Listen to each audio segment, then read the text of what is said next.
Very emotional there, and which just gives you a sense of, you know, that this man was many different things to many different people. And I'm sure there are people out there who will not be shedding a tear, but clearly, you know, you saw the host there on Fox News, very emotional announcement for them to make.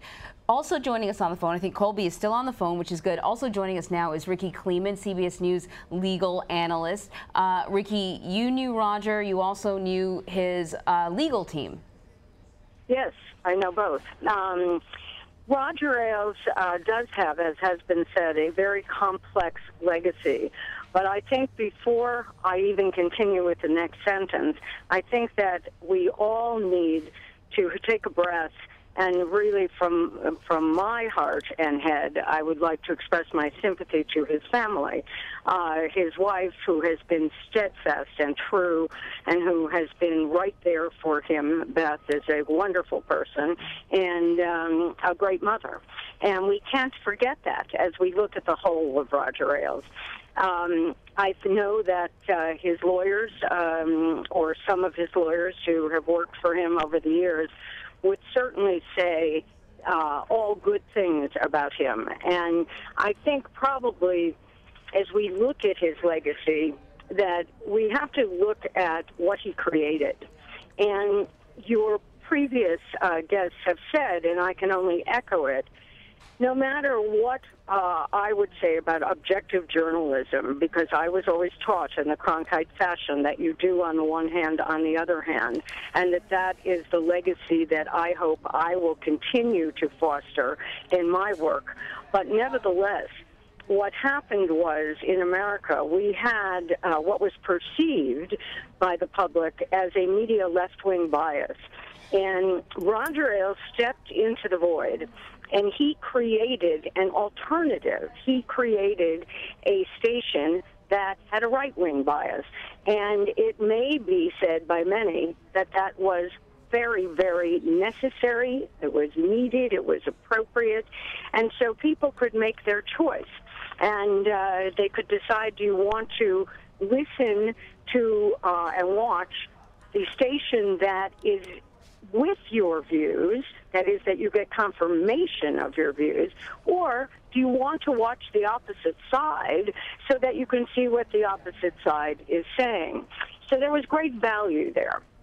But I think I should add, as a lawyer, I have covered for CBS News the most recent and some before of the Roger Ailes sexual harassment allegations and the settlements of those suits. So you have to know that he had a very, very difficult personal last year. There can be no doubt about it, that he was the king of the hill and was really brought to the ground by these suits. When we remember him, when the news coverage remembers him, I think the news coverage would be remiss if it did not give both sides of Roger Ailes. But there is no doubt he was a giant in the television world. And Rikki, that's certainly what we've been attempting to do here. On one hand, balancing what he created, the legacy of the Fox News channel, which, as we've been pointing out over the last 45 minutes, close to an hour that we've been reporting the story, that Roger Ailes built an organization like no other. It was the model to follow, and what he gave rise in broadcast television history cannot be diminished. On the other hand, I want to just sort of tap your legal background and talk about some of those sexual harassment allegations. The Fox News Channel, News Corp, paid some $13 million to various women, including Gretchen Carlson, who came forward finally and sort of broke the mold, as you heard Colby Hall saying to us earlier, that people were afraid of Roger Ailes. And there was a sense of real fear that if you did not do what it was that he wanted you to do, that you could find yourself completely frozen out. And Gretchen Carlson, a lot of people in this country will say that she's a hero for finally coming forward and saying, look, this is what is happening. And once she did that, it felt as if other women were more comfortable to come forward and do it. But and we should point out that Roger Ailes, to the very end, denied the allegations. Right. But Fox News paid out those settlements. Rikki, just give us a some legal insights into all of that. Well, when Gretchen Carlson first filed her lawsuit, I remember well because I covered it. And I remember saying, boy, if you're going to go after the king, you have to kill him.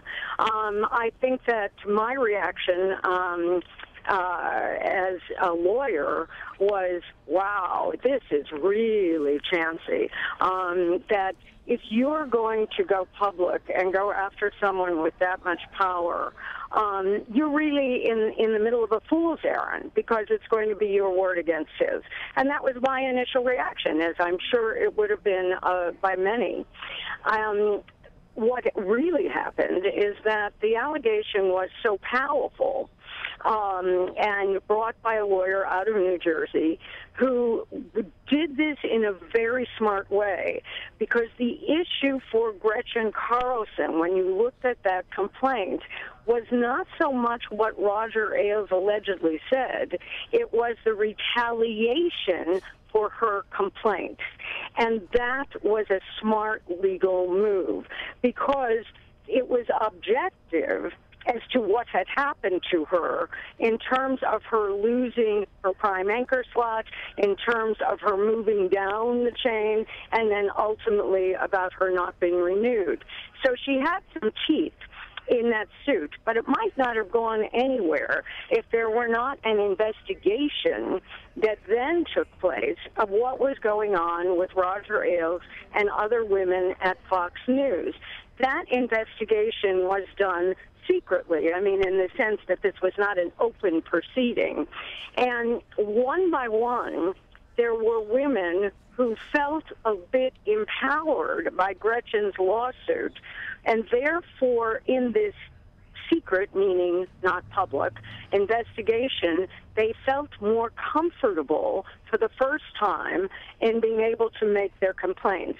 And I think there can be no doubt that the turning point, because Gretchen Carlson is the first domino, and it took a long time for her domino to hit the next dominoes, but those dominoes started falling really rapidly during that investigation.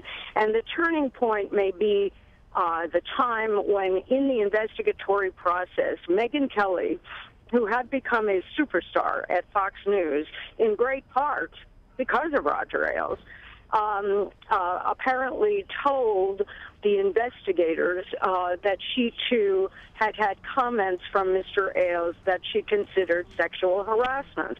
And that really set the dominoes into free fall. So what you had was, in essence, safety in numbers, that Gretchen Carlson, by many, will be called a hero, by others, not so much. But if she and her lawyer had not gone forward, I firmly believe that Roger Ailes, till the very end, would have been the head of Fox News. And if the allegations were true, I don't know if they're true, but we certainly know that the settlement money was paid out, that Roger Ailes may have continued his alleged activity. So Gretchen Carlson will be looked at as the beginning of the end. And Vlad, I might add, I don't think you would have ever gotten to the Bill O'Reilly sexual allegations publicly being told by the New York Times and word of those settlements getting out, and Bill O'Reilly's fall from grace, if it had not been from Gretchen Carlson going after Roger Ailes. Yeah, that's a very good point. It was really sort of the loose thread in a sweater, and once it was pulled, things started to really fall apart. Rikki Klieman, thank you so much for your insight.